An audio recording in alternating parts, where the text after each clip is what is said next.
Welcome. This is David Boles, Human Meme. Today's topic, Dotbusters, BeanerHopping, and Foreign Rage. There's an old saying taught in many European elementary schools: the word information is without content. The word has to be defined. And that's also true of racial hatreds. We must seek to define what must be abolished. We cannot know what hatred is being expressed until the container is filled and refined. To talk about racism and hatreds is to become uncomfortably specific in seeking the cure. We cannot always assume racial tension is only about darker skin, because the issue cuts the other way as well. Lighter skin also tempts rage sometimes and creates mistrust and pathways to the penitentiary. We know Black Lives Matter is front and center of an American attention today as the Black community works to be heard and understood and felt. In light of cops killing unarmed Black people, and that Black lives have content and importance to society beyond just street killings. But what about some examples, racial examples, from our not-too-distant American past that are also alarming in expressed hatreds against specific cultural and racial communities? What, if anything, can we learn about these social stewings? Dotbusters. In the late 1980s, there was a hate group in Jersey City, New Jersey, that was dedicated to attacking the South Asian Indian population. The Dotbusters would stalk Indians late at night on the street and beat them up in order to try to force them to get out of the Jersey City Heights neighborhood. The Dotbusters even went so far as to publish their manifesto in the Jersey Journal newspaper as a letter to the editor. That letter indicated they would do whatever it took to remove the Indians from the area. I'm writing about your article during July about the abuse of Indian people. Well, I'm here to state the other side. I hate them. If you had to live near them, you would also. We are an organization called the Dotbusters. We have been around for 2 years. The ongoing hatred in the Dotbusters letter to the Jersey Journal editor continues, but I think we've heard enough of that for now. And over the next couple of years, the Dotbusters were ultimately defeated on the streets they were claiming to defend when Indian men created their own roving gangs to protect each other, and they confronted and beat up the Dotbusters to remove them from the streets of the Jersey City Heights. The fact that the Dotbusters even existed and were then broken up and beaten down by the tormented is a hard shame for all of Jersey City and the Heights that still stings today. BeanerHopping. Beaners is a slur against Mexican and Latin Americans who traditionally eat beans as a major staple of their diet, and so labeling them, naming a people as a foodstuff, is a racist sludge. In 2008, Marcelo Lucero, an Ecuadorian immigrant, was murdered in Patchogue, New York. He was killed by a gang of roving white teenagers who called themselves the Caucasian Crew, and they went BeanerHopping late at night to find and then beat up undocumented Latin residents. In Suffolk County, New York, Latin immigrants at that time were taunted and pelted with food and other objects thrown at them by passing cars. They were run off the road while riding bicycles. Others were beaten with baseball bats and shot with BB guns or pepper sprayed. Groups like Sachem Quality of Life, also known as SQL, was formed as an official non-profit group to deal with the explosion of illegal immigration in Farmingdale, New York. If the politicians wouldn't deal with the immigration problem, then SQL would. SQL regularly referred to the Latinos as terrorists and made life miserable for the immigrants by taunting them with accusations of using the streets as bathrooms and for sexually harassing white women walking by on the streets. The knockout game.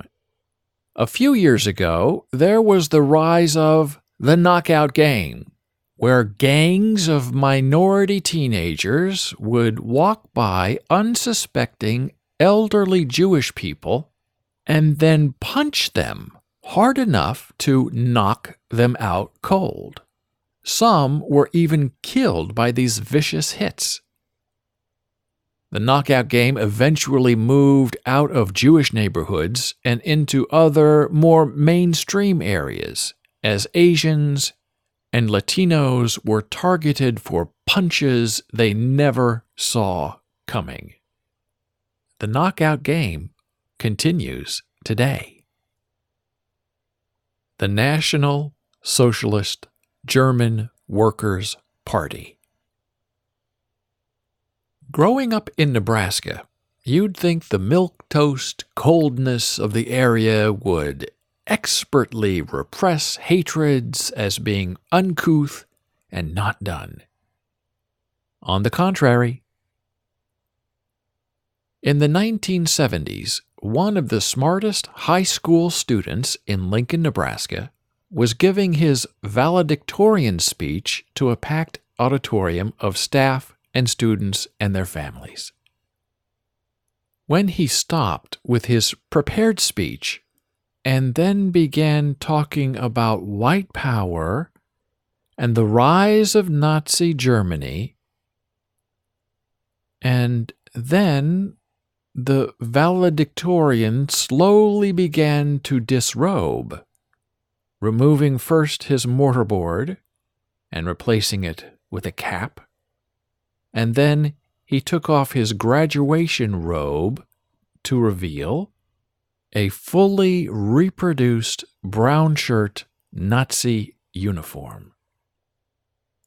The valedictorian then withdrew from behind his speaker's podium and did the Nazi salute center stage and stood there like a statue until he was unceremoniously shut down and removed from the stage. After that Nazi takeover of a high school graduation, there was quiet suspicion and distraught parents and students who didn't like their moment interrupted with political silliness. But there wasn't a lot of outrage. The valedictorian Nazi got some play in the local newspaper, but the attitude of many in the Midwest at that time was to freeze out people and ideas that didn't fit in, not to silence them, but to hope they will go away. Ignore the problem, and the problem doesn't exist. Except that the problem did exist, and does exist, and what happened that day in the high school auditorium still happened. and Lincoln, Nebraska is now some 50 years later the founding home of the National Socialist German Workers' Party. That sort of ingrown, homegrown hatred doesn't just disappear. That hatred took root in the community and grew. And today, any Nazi propaganda books or newsletters or tchotchkes or outfits or t-shirts you see today, all over the world, are created and written and published and shipped from Lincoln, Nebraska. It is illegal to publish and propagate Nazi propaganda in Germany, but not in Lincoln, Nebraska. And so Lincoln is now the worldwide Nazi distribution center. Also, you might not think Pale, Nebraska could ever be a hotbed for hatred, but in Omaha, Nebraska, you have the Israelite Church of God in Jesus Christ. The Southern Poverty Law Center describes the Israelite Church of God in Jesus Christ as obsessed with hatred for Edomites, and the SPLC considers the Black Hebrew Israelites an extremist supremacist group that started in New York City and now has landed in 10 states. Fairbury, Nebraska is home to Third Reich books. Scottsbluff, Nebraska is home to Mission to Israel. The Southern Poverty Law Center describes Mission to Israel as a Christian identity hate group. Christian identity is a unique anti-Semitic and racist theology that rose to a position of commanding influence on the racist right in the 1980s.